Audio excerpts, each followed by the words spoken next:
বিষ্ণু ঈসা ইসলামের কাছে এক সাহাবী এসে বলল, ইয়া রাসূলুল্লাহ আ'তিনি শাইআন, আপনি আমাকে কিছু দান করেন, আমার কিছুই নাই। বিষ্ণু বললেন, তোমার কিছু নাই?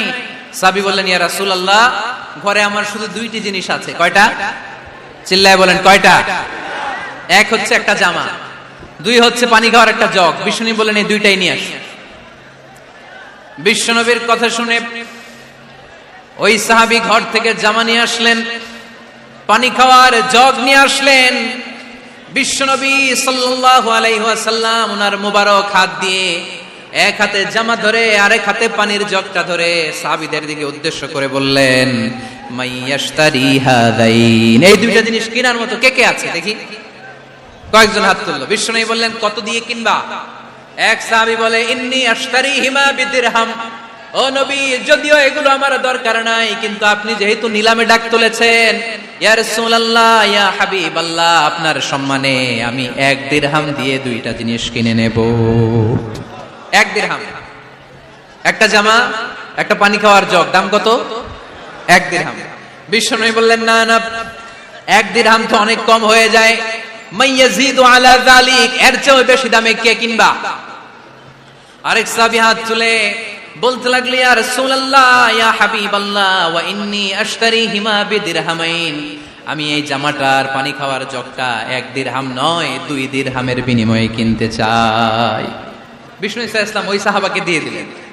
দিয়ে 2 দিরহাম নিয়ে যে লোকটা ভিক্ষা করতে এসেছিল তার হাতে 2 দিরহাম দিয়ে বললেন, যাও 1 দিরহাম দিয়ে ঘরে খাবার কিনে দিয়ে আসো, আরেক দিরহাম দিয়ে একটা কুঠার কিনে নিয়ে আসো। শুনতেছেন? কি কিনে নিয়ে আসো? কুঠার দিয়ে কি করে? গাছ কাটে। ওই সাহাবী কুঠার কিনে নিয়ে আসার পরে বিশ্বনবী নিজ হাতে কুঠারের মধ্যে একটা কাঠের হাতল লাগাই দিলেন। আল্লাহু আকবার! হাতল ছাড়া কুঠার ইউজ করা যাবে?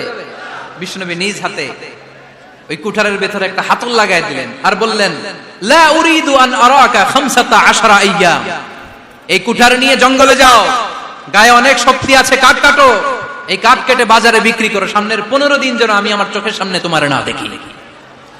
বিশ্বনবীর পরামর্শ অনুযায়ী কুঠার নিয়ে ওই সাহাবী জঙ্গলে চলে গেলেন। কাঠ কেটে বাজারে বিক্রি করতে করতে 15 দিন পরে 10 দিরহাম নিয়ে বিশ্বনবীর দরবারে হাজির হয়ে গেলেন। 10 দিরহাম নিয়ে বিশ্বনবীর কাছে হাজির হয়ে গেলেন। সাহাবী এসে বলল, ইয়া রাসূলুল্লাহ এখন আর আমার ভিক্ষা করা লাগে না, আমার গায়ে অনেক শক্তি আল্লাহ দিয়েছে, আই এম ভেরি এনার্জেটিক, আপনার দেয়া বরকতের কুঠার দিয়ে আমি কাঠ কেটে কেটে স্বাবলম্বী হতে শুরু করেছি। সুবহানাল্লাহ পড়েন। আমি এখন 10 দিরহামের মালিক। বিশ্বনবী বললেন, লা আইয়াহতাতিবা আহাদুকুম হুজমাতান আলা যাহরিহি খায়রুম মিন আইয়াসআলা শাইআন ফায়ু'তিয়াহু আও ইয়ামনাহু, যাদের গায়ে শক্তি আছে তারা ভিক্ষা না করে কাঠ কেটে পিঠে সেই বোঝা নিয়ে বাজারে বিক্রি করা অনেক ভালো, কারণ কারো কাছে যদি তুমি হাত পাতো সে দিতেও পারে, নাও দিতে পারে, আর কষ্ট করলে কষ্ট কোনোদিন বৃথা যায় না। চিল্লায় বলেন ঠিক কিনা? বিষ্ণু ঈসা ইসলামের অনুপ্রেরণায় এই সাহাবা অল্প কিছুদিনের ব্যবধানে স্বাবলম্বী হয়ে গেলেন। What is the moral of the story? বিশ্বনবীর এই প্রফেটিক স্টোরি থেকে আমাদের কি শিক্ষা? লেসন নাম্বার 1, বিশ্বনবী চাইলেই ওই 2 দিরহাম দিয়ে বলতে পারতো, যাও খাবার দাবার কিনে ফ্যামিলিতে দিয়ে আসো। সে ওই 2 দিরহাম নিয়ে খাবার দাবার কিনে ফ্যামিলিকে খাইয়ে রাত্রে আবার ভিক্ষায় নামতো। কথা কন, রাত্রে কি করতো? ভিক্ষায় নামতো। বিষ্ণু ঈসা ইসলাম তাকে কাজ করে খাওয়ার জন্য উৎসাহ দিলেন। পাশাপাশি বিষ্ণু ঈসা ইসলাম পার্মানেন্ট সলিউশন দিলেন।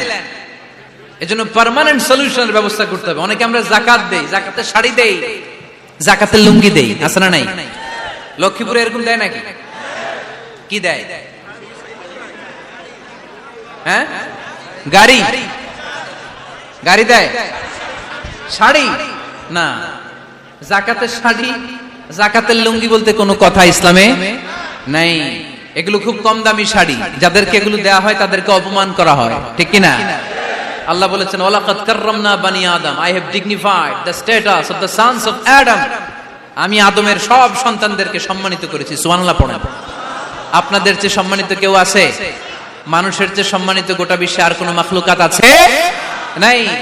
এজন্য যাকাতের শাড়ি দেয়া যাবে না, যাকাতের লুঙ্গি দেয়া যাবে না। যাকাতের শাড়ি আপনারা দেখছেন, এটারে একবার ধোয়ার পরে দ্বিতীয়বার পরা যায় না। মশারি কি পাতলা, এর চেয়েও পাতলা। এই জন্য যাকাতের শাড়ি, যাকাতের লুঙ্গি বলতে ইসলামে কোনো পরিভাষা নাই। আপনাকে স্বাবলম্বী করে দেওয়ার চেষ্টা করতে হবে। যারা লক্ষ্মীপুর জেলায় বিজনেস ম্যাগনেট আছেন, তারা একসাথে হয়ে একটা স্ট্রং জাকাত ম্যানেজমেন্ট প্ল্যাটফর্ম করতে পারে, যেখান থেকে আপনারা বিভিন্ন থানায় বিভিন্ন গ্রামে বাছাই করে করে কিছু ভাইদেরকে জাকাত দিতে পারেন স্বাবলম্বী করার উদ্দেশ্যে। যেই ফ্যামিলিকে আছে, কি নাম এটা, পল্লী উন্নয়ন ক্লাব, মাশাআল্লাহ, জাকাত ফান্ড দিয়ে বিদেশে লোক পাঠায়। এর চেয়ে সুন্দর পদ্ধতিতে জাকাত বিতরণ আর হতে পারে? যেই লোকটাকে, যেই ছেলেটাকে বিদেশে পাঠানো হয়েছে, ওই ফ্যামিলিটা আর কোনোদিন জাকাতের শাড়ি নেওয়ার জন্য লাইনে দাঁড়াবে?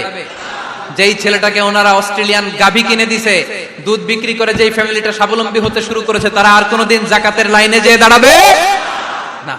এজন্য জাকাত দিতে হবে স্বাবলম্বী করার জন্য। ইসলাম আমাদেরকে এটাই শিখিয়েছে, কাজ করে খেতে হবে। কাজে লজ্জা নেই, লজ্জা হচ্ছে অলসতায়। লজ্জা কিসে? আজকের আলোচনা থেকে এটা মুখস্থ করে নিতে হবে, কাজে লজ্জা নেই। লক্ষ্মীপুরের ইয়াংস্টারেরা শ্রমে লজ্জা নেই, পরিশ্রমে লজ্জা নেই, লজ্জা অলসতায়। লজ্জা কিসে? আরো জোরে।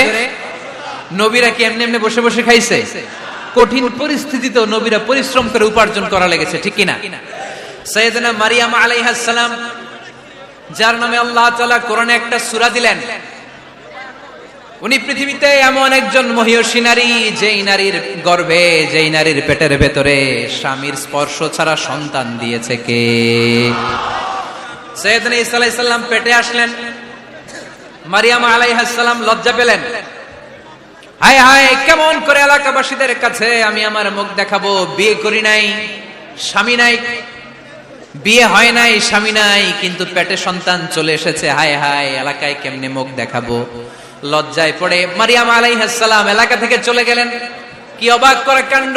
বাচ্চা ভূমিষ্ঠ হওয়ার জন্য, বড় হওয়ার জন্য 6 মাস 7 মাস লাগে নাই, পেটে বাচ্চা আসার সাথে সাথে বাচ্চাটারে বড় করে দিয়েছে কে? সাইয়েদাতুনা মারিয়াম আলাইহিস সালাম এবার বসে পড়লেন, বুঝতে আরম্ভ করলেন প্রেগন্যান্সির পেইন উঠেছে। হঠাৎ করে পেট থেকে বাচ্চা ভূমিষ্ঠ হয়ে যাওয়ার পরে উনি কাঁপতে আরম্ভ করলেন। ক্ষুধার চোটে খাবার কিছু নাই, সামনে ঝর্ণা, উপরে একটা খেজুর গাছ। সাইয়েদনা ঈসা আলাইহিস সালামকে কোলে নিয়ে মারিয়াম আলাইহিস সালাম মনে মনে ভাবে, হায় রে, কেউ যদি একটু খেজুর পেড়ে দিত, এই ক্ষুধার মুহূর্তে আমি খেজুর খেয়ে পেটের ক্ষুধা নিবারণ করতাম।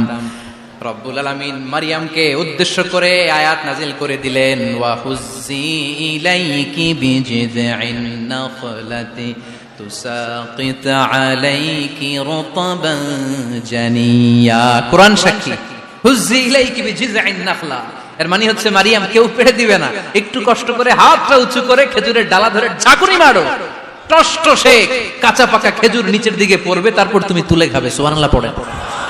আল্লাহ চাইলে অটোমেটিক্যালি কারামাত হিসেবে খেজুরগুলো নিচে ফেলতে পারতেন না? কথা কোন? খেজুরগুলো অটোমেটিক্যালি নিচের দিকে পড়ছে? পড়ে নাই। আল্লাহ শিক্ষা দিয়েছে, যেই পরিস্থিতিতে থাকো না কেন, তোমাকে শ্রম ব্যয় করে, কষ্ট করে তোমার উপার্জন করতে হবে, রিজিকের বন্দোবস্ত করতে হবে। চিল্লায় বলেন ঠিক কিনা?